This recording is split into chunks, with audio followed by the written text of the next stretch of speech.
Uma boa tarde a todos.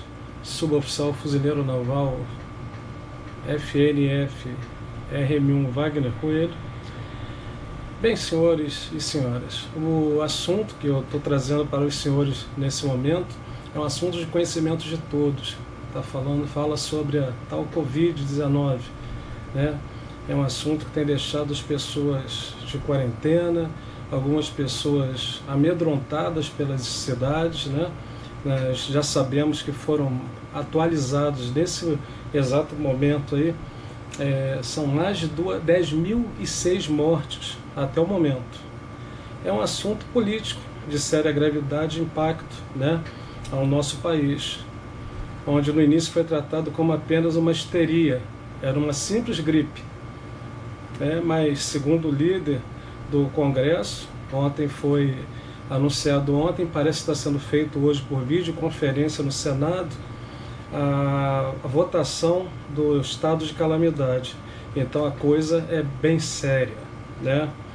O MD publicou uma portaria no Diário Oficial da União do dia 19, que foi ontem, com as diretrizes do uso das Forças Armadas nas ações de medidas de mitigação das consequências da pandemia que assola o mundo, a Covid-19.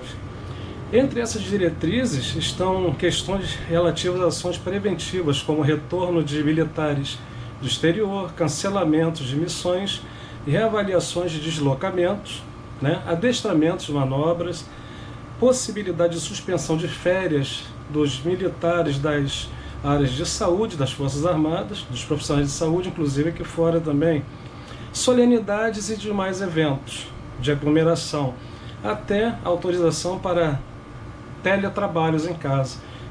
Me parece que são pessoas acima de 60 anos. Pois bem, nós já temos hoje cerca de 244 mil infectados, né?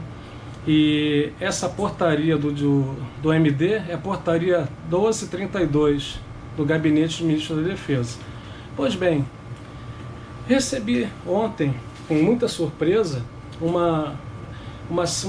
documento, uma relação de 200 militares do Centro de Instrução Silvio de Camargo, da Ilha do Governador, onde esses 200 militares terão que se reagrupar por volta de 10h30 da manhã para uma formatura, para postos de continência. Pois bem, como é que pode uma situação dessa, né? E a gente tem ouvido aí, tem observado em alguns grupos também, que vários quartéis estão tomando a mesma medida, o Exército, a Aeronáutica e agora, para minha surpresa, a Marinha. Aí eu pergunto, tá correto isso aí? E detalhe, nessa relação não tem um oficial, a menos o que assinou esse documento aí.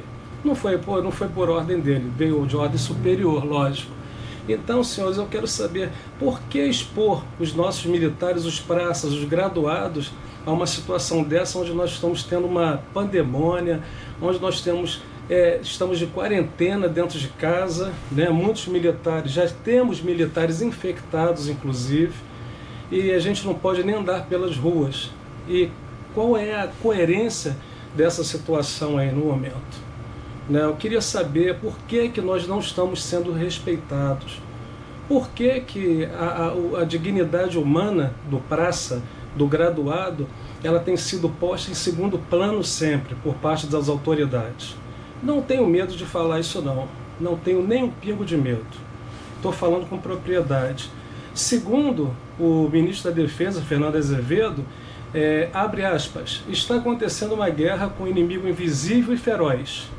Quando tem uma guerra, o brasileiro pode contar com as Forças Armadas. Pergunta ao senhor ministro, o excelentíssimo senhor ministro já imaginou que, devido à gravidade do problema, o senhor pode ter que solicitar os militares da reserva, convocar, não é nem solicitar, convocar, os mesmos que foram deixados para trás na Lei 13.954, os militares sem meritocracia, né? Então, quer dizer, se os que estão na ativa estão sendo expostos a esse tipo de sacrifício ali, daqui a pouco você vai ter que chamar quem o senhor deixou para trás, né? E detalhe, nós trabalhamos por mais de 30 anos e nunca fomos beneficiados com meritocracia. Essa história que vocês trouxeram no PL 1645, que hoje é a Lei 13.954, demonstra totalmente esse tipo de disparidade que vocês fizeram conosco. Né? Vocês articularam junto aos gabinetes, andaram pelos corredores e fizeram essa balela toda aí. Então nós só queríamos realmente reconhecimento e justiça. Ninguém está pedindo nada mais, nós não somos mercenários. Se não tivesse condições de melhorar da meritocracia para todos, inclusive quem prestou mais de 30 anos de bons serviços às Forças Armadas, que não desse para ninguém.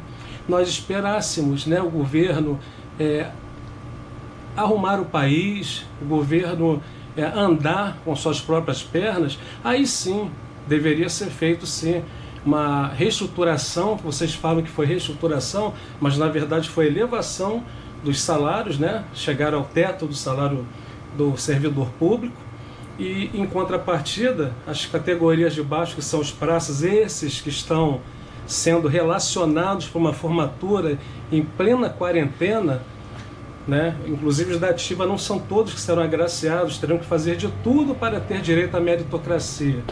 Então isso tudo é balela, só me desculpe, mas é balela. Não somos contra o governo, não sou contra o governo, não estou torcendo para que o governo dê errado, eu só estou torcendo para que vocês sejam justos, somente isso. Tá? Portanto, senhor ministro, senhor presidente da República e demais envolvidos, nós não merecíamos ser chamados de estamentos inferiores, desocupados ou incompetentes, né? De reflexo de retrovisor. Isso foi falado por membros do governo, tá? Por políticos também, inclusive generais que foram eleitos.